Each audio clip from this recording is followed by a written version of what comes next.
because we're in a war.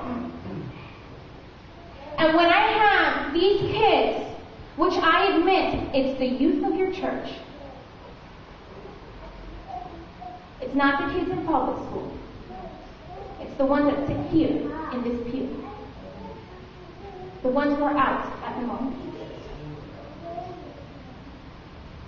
When you have them come up to you in tears, in frustration, seeing that this Christianity thing doesn't work because they don't see it work in your lives. And they want to see holy audacity in the lives of those that have proclaimed it all of their lives. Because if they don't see us believe it, then they say this thing is a hoax, I don't care, and I'm going to move on with my life. Yes. What they want to see is that you have a faith that moves mountains. Amen.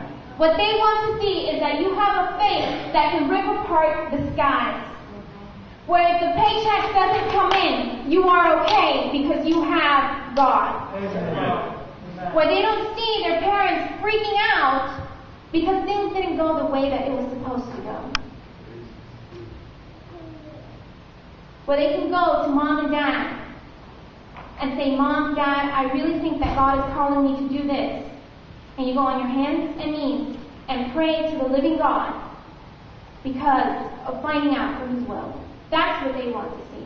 Not that when they come up to you and say, well, we have to think that you have to have job security, and you have to think about the things that are popular in the market to make sure that you have good money for good things. God never called us to that. Amen. He never called us to that. Because the God who provides does not tell you to go get a job so you can provide for yourself. He doesn't tell you to go get an education to provide for yourself. He tells you to do these things so that you can be witness to Him. Amen. And you guys are seasoned warriors. You have had struggles in your lives. You have had come to the time of your hands and knees thrown on the ground, on your face, in front of God. You know what I'm talking about. And the question is, does the youth of our church know those things of your love story with God? Or are you just too embarrassed to admit that one time in your life you messed up? They want to hear those things. They need to hear those things. Because they see you humble, they see you dependent on God, and they see the power and glory of God in your life. And it was not when you were a failure, but when God was the victor. Amen. They want to see that. They need to see that.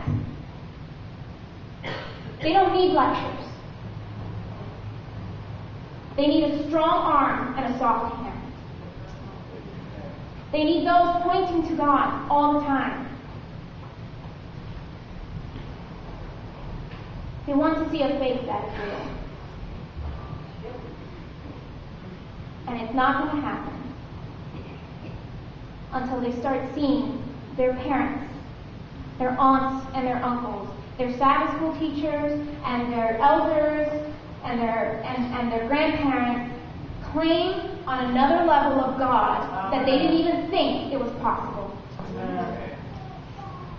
To have holy audacity. To do things for God because He called you to do it. And not to be out there trying to avoid things because people are going to say something. People are going to say something regardless, no matter what.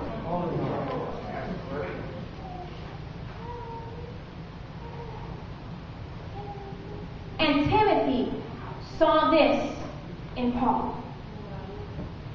And Timothy became a strong worker for God because he saw that the good news was real, it was effective, and it was powerful, and it changed people's lives.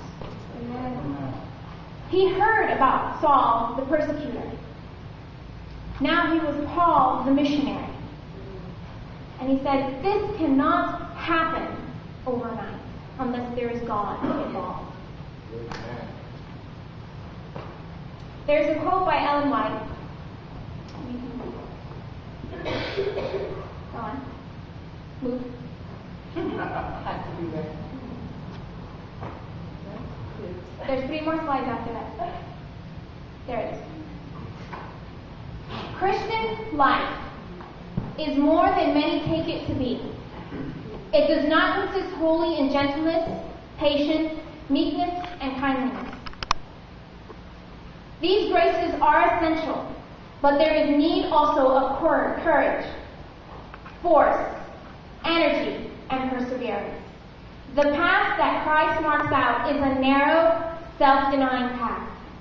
To enter that path and press on through difficulties and discouragement requires men who are more than weaklings. Next slide, please. Men of stamina are wanted. Men who will not wait to have their way smooth and every obstacle removed. Men who will inspire with fresh zeal the flagging efforts of the spirited workers. Men whose hearts are warm with Christian love and whose hands are strong to do their master's work. Some who engage in missionary service are weak, nerveless, spiritless, easily discouraged. They lack push. Next slide. They have not those positive traits of character that give power to do something. The spirit and energy that kindle enthusiasm. Those who would win success must be courageous and hopeful. They should cultivate not only the passive, but the active virtues. While they are to give the soft answer that turns away wrath, they must possess the courage of a hero to resist evil. Amen. The kids want to see heroes in you. Not so that you can get the glory, not so that you can be put on a pedestal, but so that they can see God, and that God is real in their lives, and that because they see Him work in your lives, and that means it's something that they can claim in their lives. I am tired of playing this game,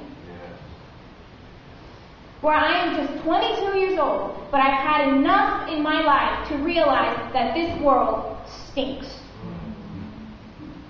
And when you have friends that come to you crying, broken, and not knowing what to do, it tears your heart apart for the fact that they have to go through this to begin with. And when they see the older generations claim unto God in a way that they've never seen Him before, they will realize that this is real. They will realize that we're going home soon. They would realize that it's start to pack the bags and head on home running. Amen. So, if you have financial burdens and you're freaking out about them, it's time to go to God. If you are struggling in your job, it's time to go to God.